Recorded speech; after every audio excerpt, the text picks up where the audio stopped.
tuan-tuan muslimin muslimat dirahmati oleh Allah Subhanahu wa taala, kita bersyukur kepada Allah kerana dengan izin dan pertolongannya kita dapat pada malam ini untuk menyambung semula kajian dan kuliah kita berhubung dengan hadis-hadis pilihan, yang mana kita sampai kepada hadis yang berikutnya pada malam ini insya-Allah taala.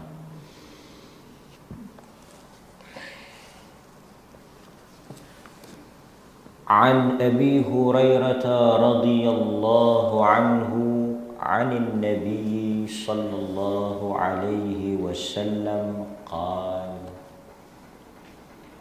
An-nasu ma'adin kama'adinil fiddah wal-dhahab khiyaruhum fil jahiliyyati hum fil islam idza faquhu atau kama qala hadis rawahul Bukhari.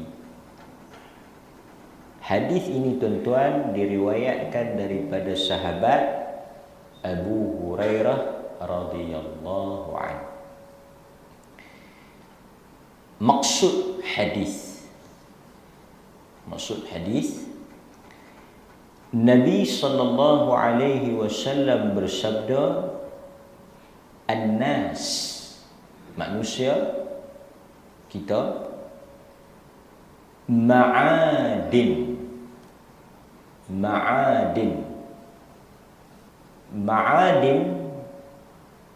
ma'dan artinya galian, barang galian,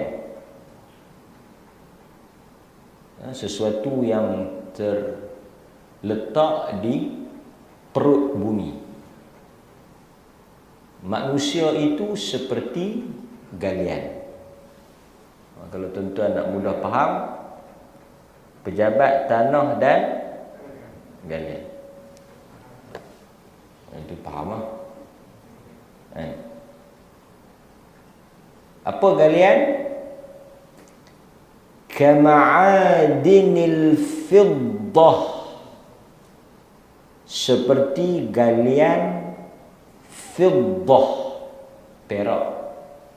Manusia ini seperti perak. Wal-dhahab, emas.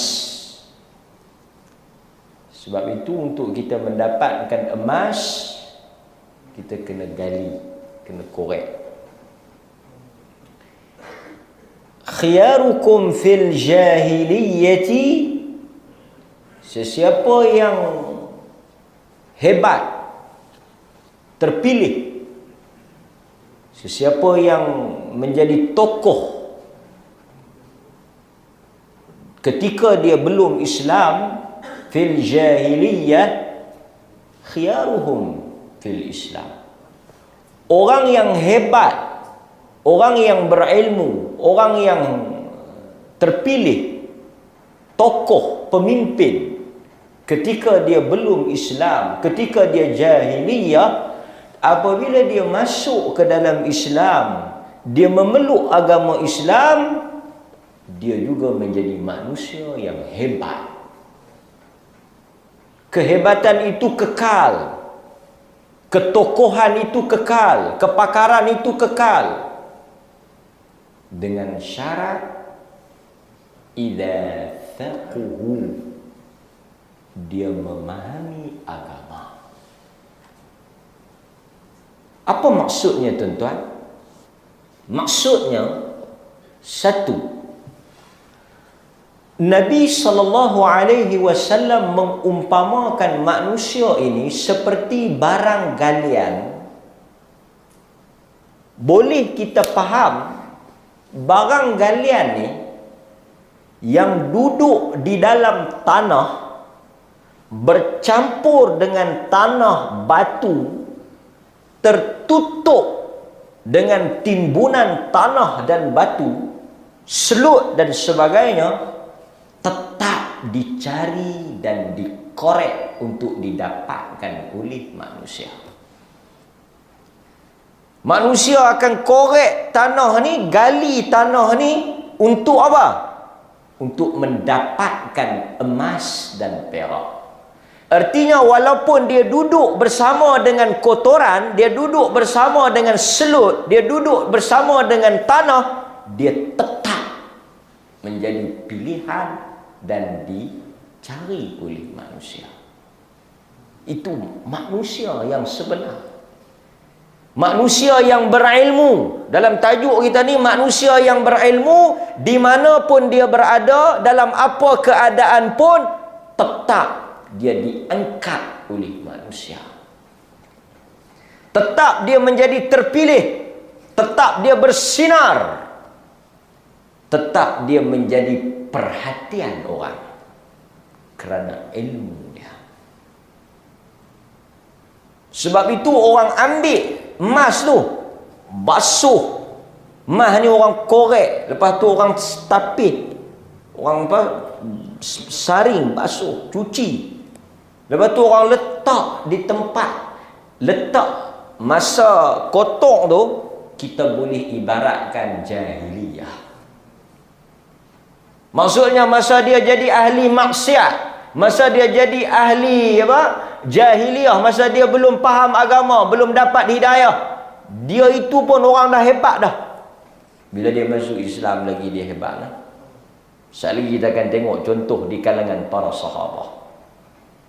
Tapi jangan jadi sebaliknya. Masa sebelum Islam pandai, masa sebelum Islam hebat, masa sebelum Islam tokoh, ada kepakaran, bila masuk Islam mandom. Kita tak mahu. Sebelum dia masuk Islam, dia pandai berniaga, pandai cari duit. Cina umpamanya. Belum dia masuk Islam, dia pandai berniaga, rajin berniaga. Dia rajin, dia pandai berniaga. Lepas dia masuk Islam, dia pakai jubah, tiap-tiap bulan mai pejabat Baitul Mal, tidur di masjid. Kalut. Pi mana hak pandai tu? Pi mana hak yang rajin tu? Seolah-olah bila dia masuk Islam, dia pakai jubah, dia duduk di masjid, dia harap orang simpati dia. Saya mu'allam ni, tolong saya sikit. Dulu bukan hang tokek ke? Dulu masa bukan Islam, tokek.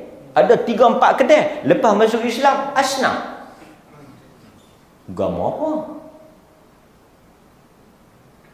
Islam, apabila satu orang masuk, dia bukan semakin teruk. Dia mesti Islam yang sebenar. Islam yang dibawa oleh Nabi. Islam yang mencerdikkan orang.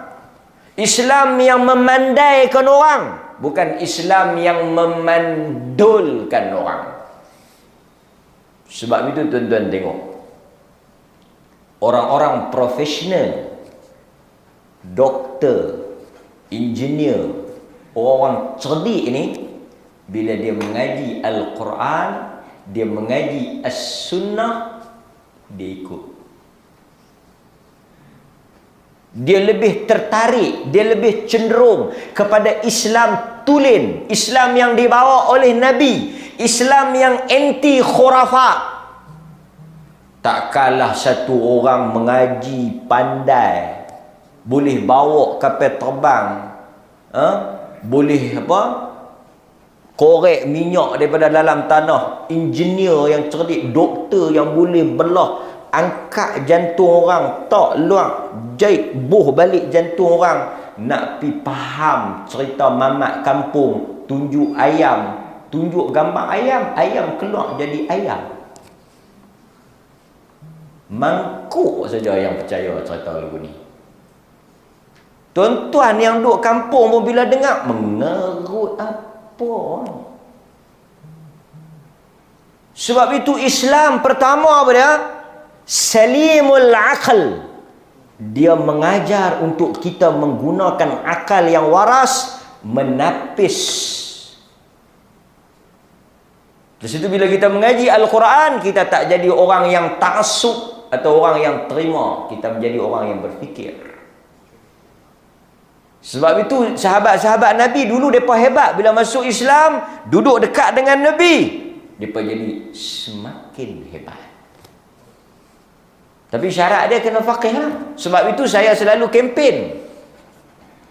Tuan-tuan, ada anak. Ada anak. Kita nak suruh tuan-tuan ni asuh anak tuan-tuan mengikut apa yang mereka nak. Setengah ibu bapa ni bila dia mengaji sikit agama, dia main masjid sikit, dia tengok sakan ustaz ni. Bagus juga boleh jadi ustaz ni. Dia pun pasah anak dia pergi mengaji agama. Anak dia tak mau. Bukan semua orang ada minat. Pasal itu kadang-kadang pergi mengaji agama, balik jual ayak jampi, kismis jampi, kayu kokor. Takat tu dia boleh pergi. Sebab tu agama apa dia? Agama faqih, faham. Pasal tu kita, Nabi sebut dia tak ada isu. Dia jadi ustaz ke, dia tak jadi ustaz ke, apa ke. Yang pentingnya dia faham. Sebab itu kalau dia profesional, kalau dia doktor ke, engineer ke, kan? Dia anak-anak dia semua engineer, doktor, accountant, pakar, kan? Tapi faqihu, dia menjadi orang yang profesional, orang yang alim ilmu, dalam masa yang sama dia ada kefahaman agama. Kan, kita ada orang yang hebat yang bukan bidang agama, tapi dia boleh mengulas agama, dia boleh menghuraikan agama lebih hebat daripada kadang-kadang orang yang memang belajar agama. Jadi ini yang kita nak faham pertama. Jadi tuan-tuan, pada zaman Rasulullah sallallahu alaihi wasallam, manusia ini Allah Subhanahu wa taala bagi kelebihan masing-masing. Ini anugerah. Anugerah. Umar umpamanya, kelebihan dia satu orang yang syuja'ah, berani, orang yang tegas, orang yang hebat. Bila dia masuk Islam, dia menggunakan keberanian dia, ketegasan dia, kepandaian dia untuk manfaat orang Islam. Khalid ibn al-Walid yang tidak pernah tewas dalam mana-mana perang. Cuba tengok. Ini satu benda juga kita kena belajar. Khalid panglima perang Quraisy. Khalid al-Walid yang digelar Asadullah, singa Allah. Ini singa betul. Khalid ni dia singa Allah yang mempertahankan agama, mempertahankan Nabi. Tapi dia manusia yang bertanggungjawab menewaskan Nabi dalam perang Uhud. Okey. Ini menarik juga. Bila Khalid masuk Islam, dia masuk lewat lah. Tapi perang Uhud yang Nabi kalah tu, perang Uhud yang Nabi tewas dan Nabi hampir terkorban tu, siapa kepala ketua musyrikin sebelah orang kufar, kafir? Khalid lah. Dia panglima angkatan tentera.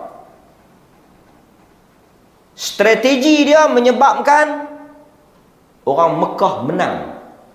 Uhud ni serangan balas dendam, revenge. Pasal mereka kalah Badar. Bila mereka kalah perang Badar, mereka buat pakatan serang Uhud.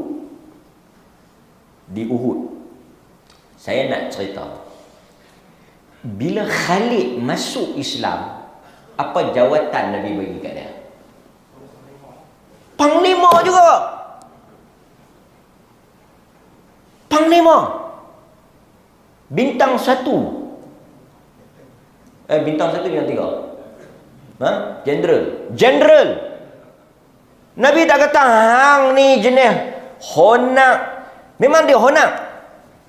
Nabi kata, ya Allah, aku berlindung daripada Khalid, kerana ada tindakan dia yang agak tersasar Khalid. Tapi Nabi bila dia masuk Islam, kerana dia panglima perang, dia memang pandai perang, dia memang alim, dia memang kuat, dia memang berani, tangkas. Hampir jaga masjid, hang jadi pengusi masjid. Ya. Nabi ni dia meletakkan seseorang itu pada tempat dan kepandaian dia. Ini sunnah, ini skill Nabi.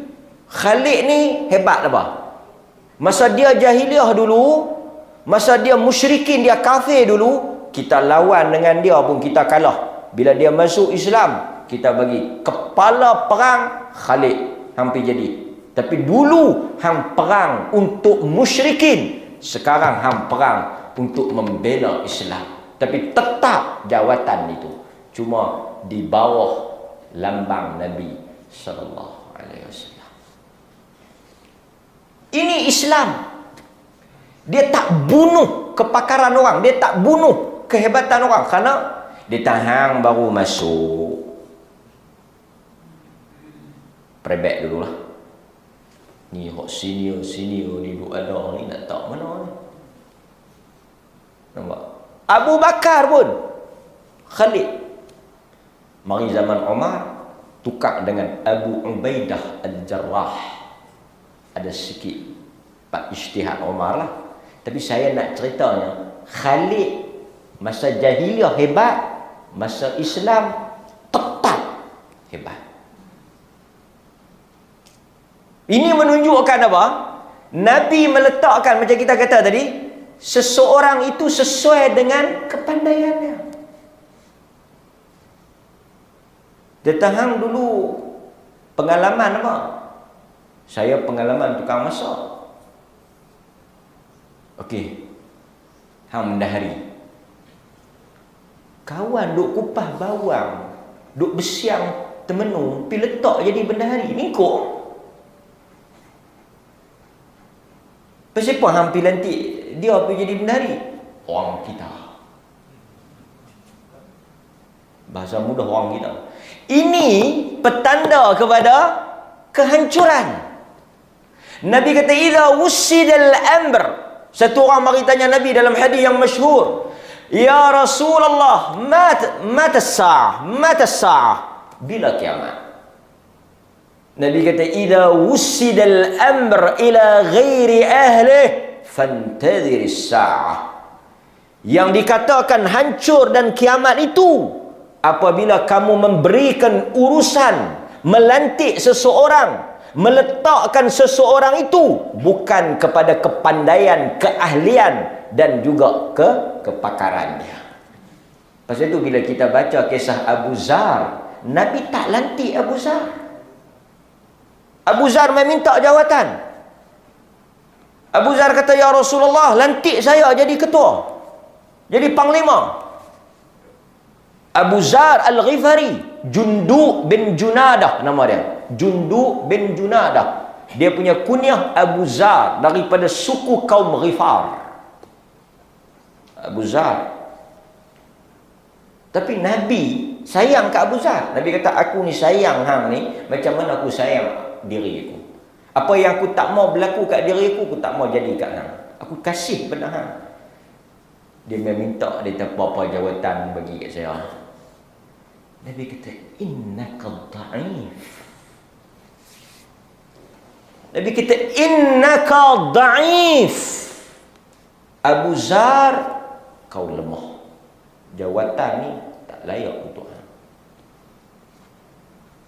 Dia bukan tak sembahyang, dia ahlul ibadah, sahabat Nabi, kuat ibadat. Tapi bila mari urusan kepimpinan, urusan siasah, urusan pentadbiran, ada orangnya. Terus itu bukan semua orang yang boleh bercakap, dia boleh mentadbir. Macam tuan-tuan, tak payah saya ceramah panjang-panjang, tak payah saya bagi contoh tinggi-tinggi, tak lagi tak faham pula. Tempat kenduri yang sembang pandai dengan yang buat kerja, siapa dia? Mesyuarat kalau kita nak kena pasang kemah, nak kena letak basuh tangan tani, dia sembang. Mau kalau kebelah sembang, tuk sidang kita bagi dia. Tapi mai tak buat kerja, bukan reti dia ni, bukan reti apa ustaz oi. Cakap dia dah. Sembang dia pandai, dia tak reti. Pisau yang dia bawa tu, sagi dia balik, duk elok dulu tu. Tak reti. Kadang-kadang orang sengap je ni, tak sembang apa-apa semua. Buat kerja, kita bagi, jadi. Tiba kita kepala pek tu, macam patah apa semua. Tak apa. Dia tak cakap banyak. Dia ada syiah tu kan. Biro Pembangunan. Boleh buat kerja.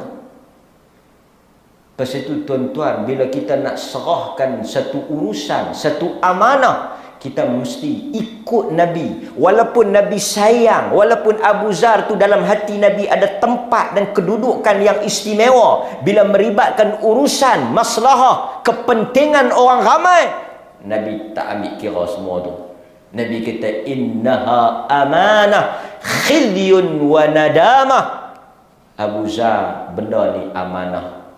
Ramai orang menyesal, ramai orang hina, ramai orang menangis di akhirat esok. Tak payahlah Abu Zar, hang buatlah apa yang hang duk buatlah. Ini khiyaruhum fil Islam, khiyaruhum fil jahiliyah, khiyaruhum fil Islam. Kemudian kita tengok juga dalam sejarah Nabi sallallahu alaihi wasallam, Nabi memanfaatkan macam tuan-tuan lah, dulu dia duk pasang speaker konsert menyanyi, dah dia duk mengaji, pasang speaker ceramah pula. Jangan kita mandong kan dia. Kita tune kepakaran tu untuk manfaat Islam. Yang tu yang terbaik. Semua orang kita guna. Dia kata, hang dulu kerja apa? Saya dulu apa dia ni, trafik. Hang jaga jalan, ceramah. Pasal dia tahu nak atok kereta apa semua kan. Kita guna semua. Dalam sejarah ada sahabat nama Hassan bin Thabit. Hassan bin Thabit. Hassan bin Thabit ni siapa dia? Dia syair. Dia ahli syair.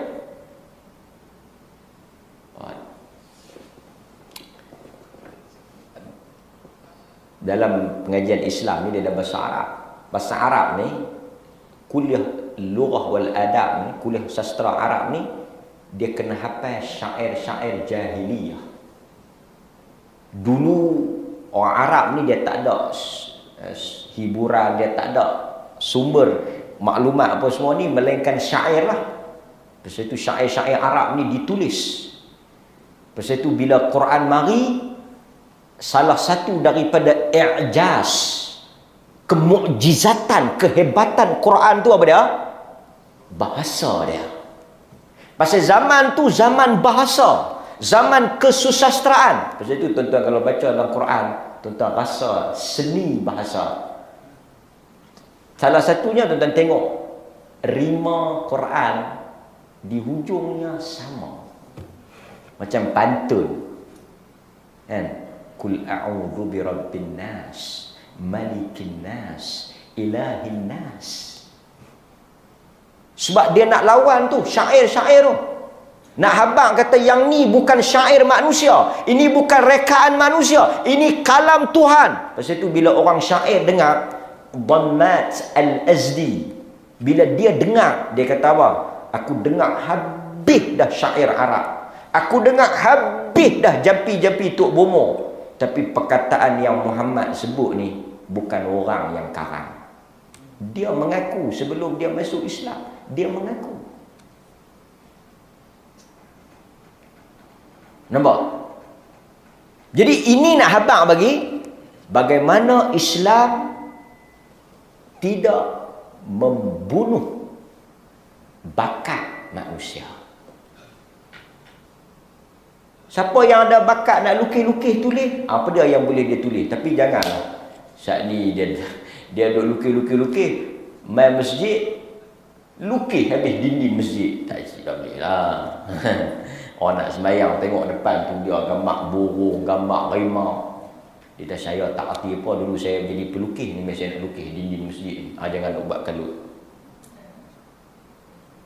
Nanti tu imam beli kertas putih hampir lukis yang melekat belakang jamban tu. Orang sambil duduk qada hajat tengok lukisan. Dalam masjid jangan buat gila. Ada orang kita bagi lukis satu dinding, lapak celapok habis satu dinding masjid. Janganlah. Nabi tak suka benda-benda kacau pemandangan orang nak sembahyang. Satu hari Nabi sembahyang, dia kata, buang, tak boleh sembahyang, ganggu, ada lukisan. Tapi lukis tempat lain tak apa. Okey. Hasan bin Thabit ni dia syair. Bila dia masuk Islam, sebelum dia masuk Islam dia memang pakar syair. Dia duk tulis syair-syair jahiliah ni.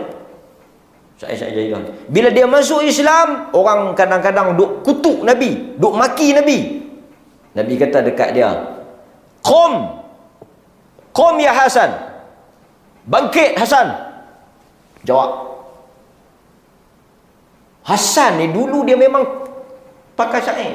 Orang macam ni lah. Orang kalau dia pandai, dia spontan. Sehingga dalam hadis Bukhari Nabi kata apa? Hasan bin Thabit jawab untuk aku apa yang mereka kata. Karang syair, tulis syair, balas. Allah akan menguatkan engkau dengan Jibril alaihissalam. Hadis Bukhari. Jibril akan tolong hang. Jawab.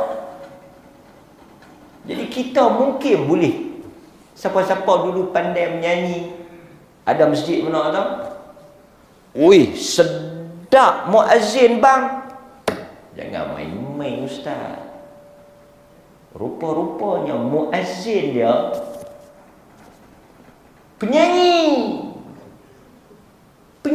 penyanyi suara. Dia kata apa? Saya bukan boleh pegang mic ni, ketak kaki-kaki ni. Lah hang pegang mic, hang renggah bang. Esok hang bangkit, leher hang panjang. Pasal apa? Pasal hang tukang bang. Tuhan muliakan hang dalam hadis Muslim. Kan? Jadi tuan-tuan, baguslah. Dulu dia menyanyi, suara dia sedap. Lah kita ambil dia jadi muazzin. Tapi sebelum dia nak jadi muazzin, dia kena buat apa? Syak lagi dia pi bubuh lagu balada lingkup. Suara dia dah ada dah. Dia memang penyanyi. Tapi kita nak bagi dia jadi muazzin, nak guna suara dia hak sedap tu, nak guna vokal dia yang lantang tu. Tapi sebelum kita nak bagi jawatan muazzin tu, Tok Bilal ni faqihu kena pergi ngaji dulu. Berapa nak panjang mak lagi dia pergi lagu mana dia duk tarik nyanyi tu, dia pergi tarik azan tu, demam kita. Tapi sebab itu kita nak tune dia tu, segala kepandaian, kepakaran, keilmuan dia itu mai. Sebab itu saya suka kalau masjid-masjid ada dah, masjid-masjid yang mula. Saya suka masjid-masjid ni kalau bagi satu malam panggil lain daripada ustaz. Panggillah doktor perubatan ke. Ada dah masjid yang satu malam ni kuliah umum. Panggil doktor perubatan ke, panggil polis ke. Pasal apa? Pasal yang duk kena mohong, tipu duit dalam bank tu, ni tuan-tuan yang duit banyak ni. Jadi panggil polis mai satu malam ke, doktor ke apa ke, cakap topik dunia. Kadang-kadang pakar jantung kita panggil mai, dia boleh cerita. Kita dengar dia cerita, kita lebih bertambah iman daripada dengar ustaz cerita. Pakar jantung mai cerita tuan-tuan, pakar jantung mai cerita, dia kata jantung ni Allah cipta, Allahu Akbar.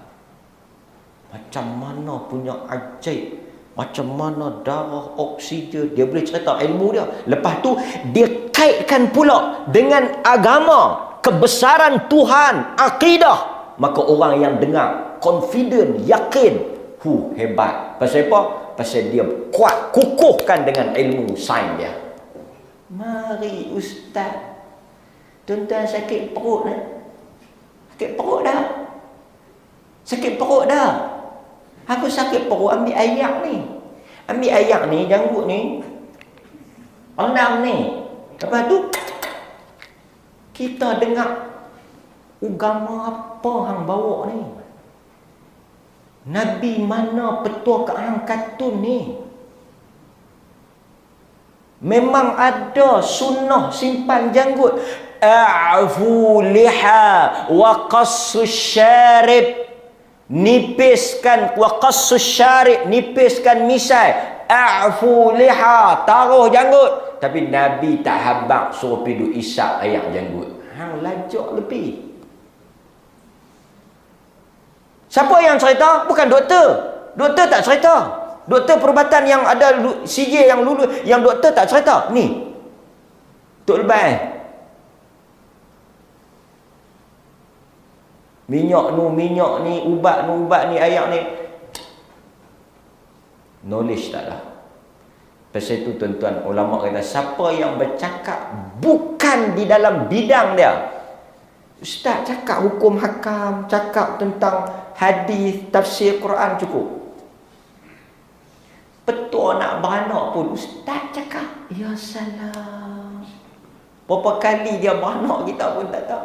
Tuan-tuan, ni ada sikit saya nak cerita. Tuan-tuan ni, dalam kuliah kita ni, berapa petua untuk nak bagi mudah beranak. Pertama, tuan-tuan baca ayat ni, sapu ni perut 3 kali.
Jangan bunuh. Dia punya seronok dia, kreativiti dia. Kalau dia minat benda tu, tuan-tuan kena sokong. Kerana Allah anugerahkan benda tu, kita bertanggungjawab untuk mengkilat. Tapi benda yang halal lah. Kita anak saya ni, dia ada bakat jadi kawal. Awal dia curi tuan dia pun tak sedar, dia balas. Saya tu ingat dia ni ada masa depan cerah. Ada ustaz tahu mana-mana nak belajar pergi jadi kawal profesional tu. Ada tahu dia. Yang tu mungkar, yang tu haram. Tapi pasal itu satu lagi tuan-tuan, hadis ni saya sebut juga. Kita jangan tutup pintu kepada orang-orang yang mungkin permulaan dia tak bagus.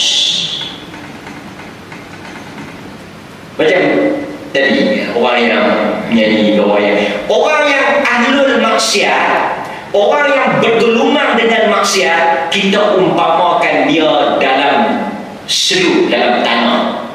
Kita jangan tutup, jangan kambuh tambah, tapi kita angkat dan kita basuh. Artinya kalau ada di kalangan kawan tuan-tuan ni ahli maksiat, orang yang jahiliyah, orang yang bergelumang dengan dosa, orang yang buat salah, tuan-tuan jangan tutup pintu untuk dia mari kepada jalan Islam. Jangan. Sebab apa? Sebab kita tak tahu kesudahan kehidupan dia dan kita. Dahulu Hasan bin Sabit menulis syair untuk membela Tuhan-Tuhan berhala Arab, membela jahiliyah. Kalau Nabi tahan Hasan, memang tak ada harapan lah. Habis dah memang habis lah. Dia tak ada. Artinya dia nak patah balik tu. Semua orang dia tak mau buang tau. Dia tak mau buang dia punya amalan dia, perbuatan dia tu. Kita kata tak apa, hang masuk dalam Islam ada cara, hak mana boleh. Kalau dia pandai menjaga, dia rajin, hang menjaga cara betul.